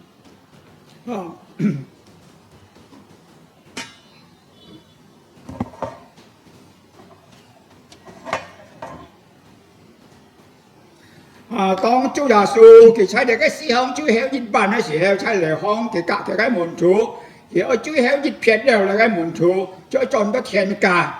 那麼佢就拿起這個餅來，佢講：這個餅係以表我嘅身體俾你哋曬，你哋每逢食這餅嘅時候，應當咁樣行，為的係紀念我，再紀念主耶穌基督愛，佢死在十字架上，灑血流血，因為愛是個緣故。 Sekarang ada biji dekat piang toko, ada yang siang jaga dia contoh biji dekat piang ciato. Mari kita satu dalam doa. Bapa kami yang ada di dalam kerajaan surga, Bapa dari Juru Selamat kami, Tuhan Yesus Kristus. Kami sungguh bersyukur Bapa di penghujung ibadah kami pada hari ini, kami bisa datang menghadap meja perjamuan-Mu, di mana melalui roti dan cawan yang akan kami makan dan minum, kami bisa kembali lagi mengingat dan mengenang akan Tuhan Yesus. terutama bagaimana Tuhan Yesus telah mati untuk kami semua, menembus segala dosa kami, dan roti yang melambangkan tubuh Tuhan Yesus yang terpecah-pecah untuk pengampunan dosa kami bisa ingat dan kami bisa bersyukur atas semua itu. Dan kiranya Engkau yang tolong kami Bapa selalu memberitakan Injil Tuhan Yesus, supaya darah dan tubuh yang kami peringati ini juga bisa menjadi peringatan untuk seluruh manusia. Terima kasih Bapa, ampuni kami akan dosa pelanggaran kami terima roti ini dengan ucapan syukur. Dalam nama Tuhan Yesus. Amin. Amin.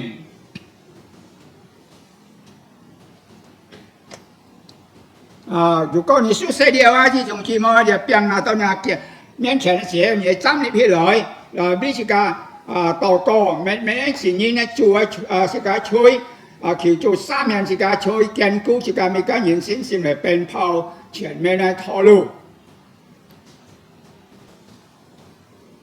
感谢主。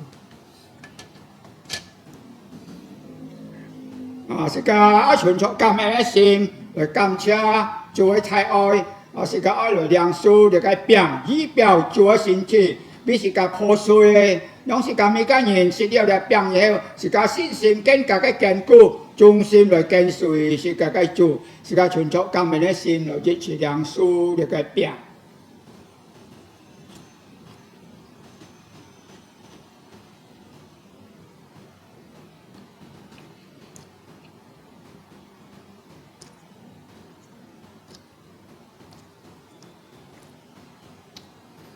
Salibnya, selama mulia dosaku disucikan oleh Yesus. Amin. Phán heo Chúa Giêsu kỳ na hi để cái bùi lời thì Chúa cha đeo gì heo thì bùn coi á mùn thủ mi cái nhìn dù đi bùn để cái bùi hong dù để cái bùn xe phụ thọ chịp với dĩ biểu Giêsu thì Chúa bổ khiết liều出來rồi xe trang thì cả mấy cái nhìn này chơi co phẩm xa điang số điều xe mấy cái chỉ dùng cho điang số để cái bùi hong phụ thọ chịp rồi dĩ biểu thì cả chơi đại chỗ Chúa xe trang thì cả ở trong chỗ cầm anh ấy xin rồi cầm cha Chúa anh chân thì cả bây giờ bùi tổ cổ mà tên trang Jin Chon Tho tai yang si cả cha tổ. Bapa Surgawi, sekali lagi kami datang pada Engkau dan bersyukur. Di pagi hari ini kami diizinkan untuk dapat beribadah. Bahkan kami dapat untuk mengikuti perjamuan kudus yang mengingatkan kami semua bagaimana penderitaan Yesus oleh karena pelanggaran kami, oleh karena ketidaksetiaan kami. Bersyukur Tuhan Yesus rela mati di salib, mencurahkan darahnya, menembus dosa kami, dan kami menyerahkan dan anggur ini sebagai lambang, yaitu darah Yesus yang dicurahkan. Setiap kali kami minum, kami diingatkan, yaitu persiapkan kedatangan Tuhan Yesus yang kedua kalinya. Mohon Tuhan berkati, hanya di dalam nama Tuhan Yesus Kristus kami bersyukur. Amin. Amin. Yang đầu dia punya dia pun là saya yang dia men bây giờ tổ co chuẩn chỗ cảm ơn xin người yang su được cái bùi.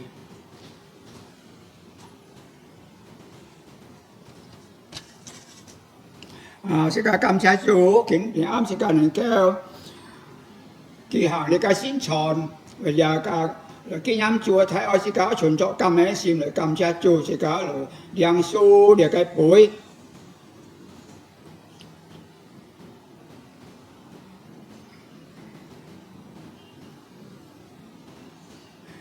Tuhan terima kasih, Tuhan terima kasih, Tuhan di dalam surga, ku ucap terima kasih. Amin. Sekarang 變兩杯。是家啲病嚟廠鋼材事過天熱燒， ที่1排กับที่3排嘅。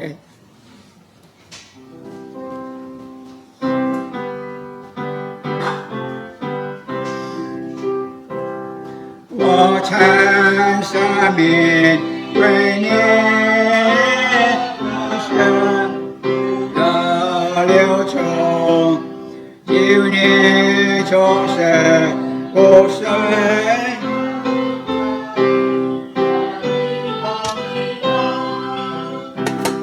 为你，我们诚实，为你。为你，我们诚实。第3排，我承受的苦难，人可放心深处就换求你的得宠。为你，我们诚实，你还我生为我。为你，我生诚实，你生我生为我。自家人人参错，自家良数有圣经里面受尽些祝福。當然，我做咗數基督恩惠，天父上帝嘅慈愛，聖靈嘅感動而交通，上受而終止盡夢同差，從今時一直到永永遠遠。阿門，阿門上，阿門，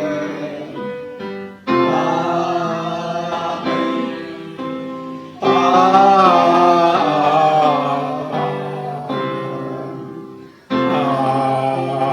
門。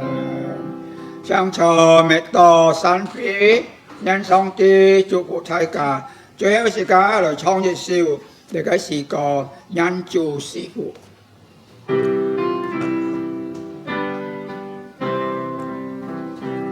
Tuhan memberkatimu, Tuhan melindungi menyinarimu, memberi kasih karunia.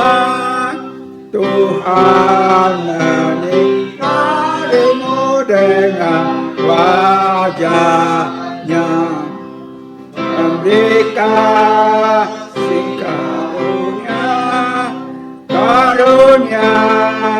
damai sejahtera di Tuhanmu.